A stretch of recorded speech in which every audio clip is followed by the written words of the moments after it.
Welcome back to Most Myself. I'm Michelle Madrid, and I am really glad that you're here with me today because we have officially arrived to episode number 2. And in this sharing, and I want to get right into it, I want to talk about a phrase that carries a whole lot of weight. And quite honestly, it's a phrase that can carry a whole lot of shame for those of us in midlife. And I want to try to reframe it. These are two words that we have heard over and over again over many, many, many years. And the two words are midlife crisis. Midlife crisis. I mean, just saying those words out loud can make a woman feel like something is wrong with her, like she's somehow losing her grip on her life, like she should have everything figured out by now. But what if this term that we have heard for decades and decades and decades, midlife crisis, isn't actually a crisis at all? What if it's something much more honest than that? What if it's the moment, the very moment when a woman finally stops pretending that she's fine? I mean, I can think back on countless times over my life when I have said to myself and to others, oh, I'm fine. I'm just fine. I'm fine. When deep down I knew that that wasn't true. But I believe that I had to say it, convince myself of it. Otherwise, I'd be perceived as weak or as incapable or even worse than that, a failure. You know, I was watching the Oscars the other night. Maybe you watched the Oscars as well. And there was something that the actress Jessie Buckley said in her acceptance speech for Best Actress that really struck me. She was thanking her parents who were somewhere in the crowd. And she said something like this: Thank you. Thank you for teaching us, herself and her siblings. Thank you for teaching us to never be defined by expectation, but to carve our lives from our own passion. And that was so beautiful. I'm going to say it again.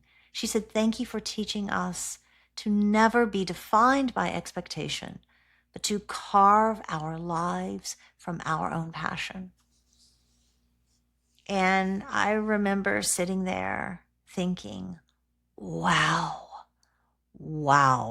that's it. That's it. Because if we're honest, so many women arrive at midlife realizing just how much of their lives have been shaped by expectation. So many of us do. Expectations about what a good daughter looks like, expectations about what a good mother looks like, expectations about what a successful woman looks like, expectations about what a marriage should look like, expectations about being agreeable, being dependable, being strong, being the one who holds everything together for everyone, being the glue.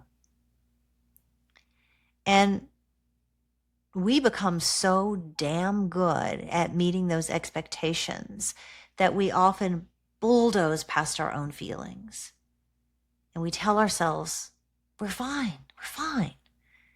And somewhere along the way, we stop asking a very important question. In fact, it's an essential question. But what do I want? What do I want?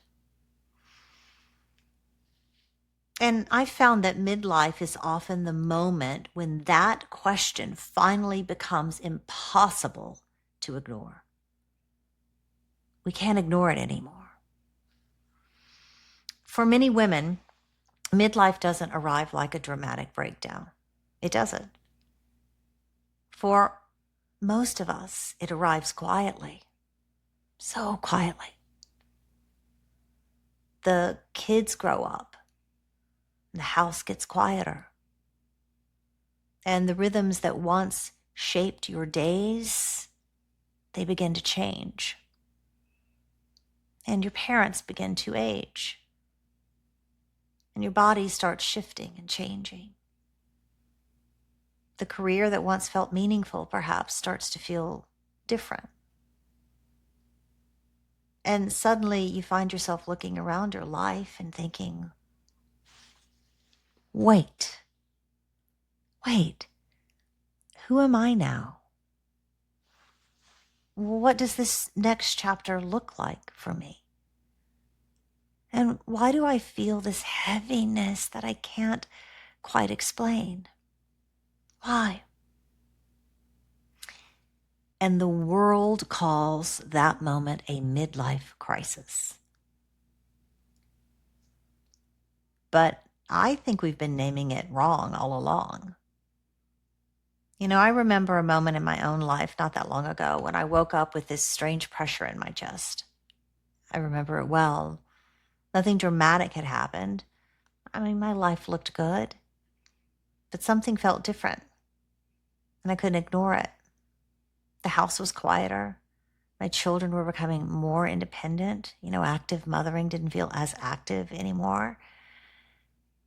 And the chapter of life where I had been needed every minute of every day was beginning to shift, and I could feel it. And of course I felt proud, yes. But I also felt grief. And I also felt confusion. And quite honestly, I also felt a little bit lost in my own life. I wasn't fine. But no one knew. And for a moment I wondered, what is wrong with me? Why wasn't I just happy? Why couldn't I just be happy? Why was this moment so emotional? But eventually I realized something really important. What I was feeling wasn't a crisis. It wasn't a crisis at all. It was an ache. And in my work with women, I have noticed something very, very powerful. Midlife doesn't arrive with fireworks. It doesn't. It arrives with aches. The ache of transition, the ache of invisibility, the ache of exhaustion, the ache of unspoken truth, the ache of becoming someone new when you don't fully know who that person is yet. There is ache there. And the problem is most of us were never, ever taught how to listen to those aches. We were taught to override them, encouraged to stay busy. We were told to push through, just keep going. We were told to be grateful, be strong, say you're fine, and don't make it about you. But those aches are not problems to ignore or run away from. They are signals. Those aches are signals. They are signals from our lives asking us to pay attention. And so when someone says the words midlife crisis, when someone says those words, what I hear is something very, very different. I hear the moment when the feelings we've been pushing down and pushing down and pushing down for years and years and years finally rise up to the surface. The grief, the longing, the truth, the questions we've been too busy to ask. And suddenly we are face to face with ourselves again. It's really a beautiful, powerful moment. We're face to face with ourselves again. And that's not a crisis. That is a remembering. And it can also be the beginning of something incredibly, incredibly powerful. So this is exactly why I created the Ache to Action formula. Because once I stopped trying to silence those feelings, the ache inside of me, those feelings I was feeling in my own life, I started realizing something important. Every ache is trying to tell us something. I'm going to say that again. Every ache is trying to tell us something. It holds a whole lot of information. It is a messenger. And so the ache to action formula is a simple 3-step practice that helps women listen to the signals inside their own lives instead of ignoring them. And the first step is feel the ache. Feel the ache. Instead of pretending everything is fine, we allow ourselves to notice what's actually there, what's actually rising up inside of us, tapping on the inside for attention. So maybe there's a sadness, and beneath that feeling is an ache that whispers, I'm not needed anymore.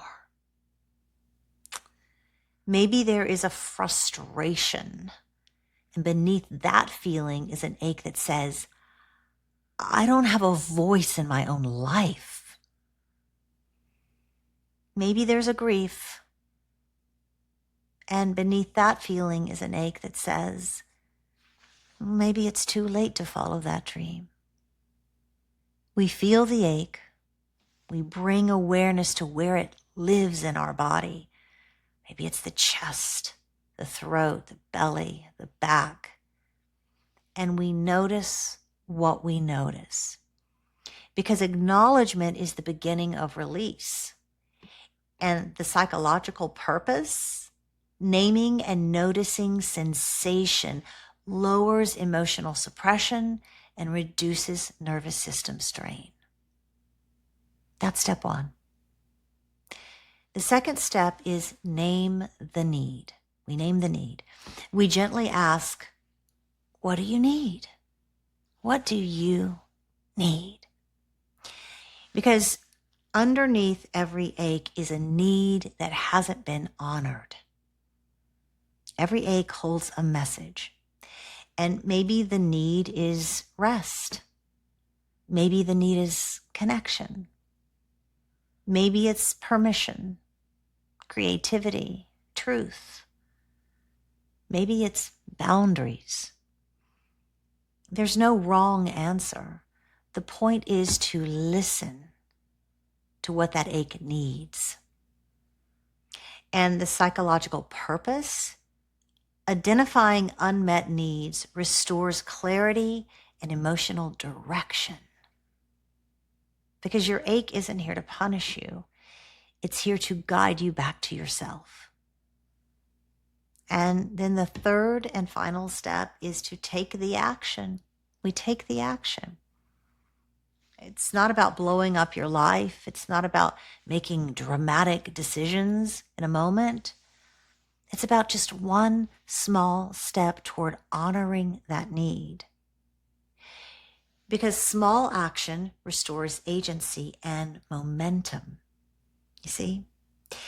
So you ask yourself, what is one small, kind, doable action I can take today in this moment to support the need that I named? I'm going to say that again. What is one small, kind, doable action I can take today in this moment to support the need that I named? So maybe it's rest. Maybe it's saying, that's enough for today. That's enough for today. The point is that one small action means that you moved. You see that? That one small action that you take means that you moved. You're no longer stuck, and movement is life returning to you. From a psychological purpose, action re-engages the healing system and reduces emotional paralysis. We feel the ache, we name the need, we take one small, doable, kind action forward. So here's an example in my own life. In that moment that I told you about a few minutes ago, when I woke up feeling that sense of heaviness, my ache, the ache I was feeling, was absolutely the ache of transition. So much was changing in my life. I could feel it. The chapter of my life where I had been constantly needed was shifting. And underneath that ache, what I really needed wasn't to fix anything. I needed to acknowledge the grief that was swirling around inside of me. I needed to honor the chapter that was ending and to hold compassion for the one that was beginning. So the action I took was not dramatic, not at all. I sat quietly and I allowed myself to name what was changing in my life. And I honored the season of life that had shaped me. And that moment didn't solve everything. It didn't, but it changed something inside of me because I had stopped ignoring myself. And that is what I needed most in that moment. I stopped ignoring myself. I started to listen. And so what I want women to understand is this. If you're in midlife and something inside you feels unsettled, if you feel grief, even though your life looks good, if you feel restless, or if you feel invisible or unsure of who you are now, I just want you to know that you're not broken. You're not failing. You're not having a crisis. You are waking up. You're waking up. So I have a really powerful reframe for you, and I want to share it now. So if you're listening and something in your life feels unsettled, instead of asking, what's wrong with me? Because that's normally the question we go to, right? We're hard on ourselves. We say, what's wrong with me? Instead of asking that question, I want you to try asking something different. Ask yourself, what ache in my life is asking to be heard right now? Maybe you want to write that down. Instead of asking yourself, what's wrong with me? Instead, ask yourself, what ache in my life is asking to be heard right now in this moment? And just sit with that question for a moment. Because sometimes the feeling we're most tempted to silence, to suppress, is the one trying to guide us back to ourselves. And I don't want you to miss that. And that's why my ache to action formula is so very effective. It's simple, but there's power in simplicity. And I learned that a long time ago. And it feels really good to come back to that truth in this season of my life. So when we begin listening to those aches and understanding that they are messengers, and when we begin responding with compassion instead of judgment, when we stop saying, oh, I'm fine, and start leaning into what's really happening inside of us, something really powerful and meaningful and beautiful and transformational begins to happen. We start moving closer to the woman who wants to live as most herself. We start moving closer to her, getting back to her.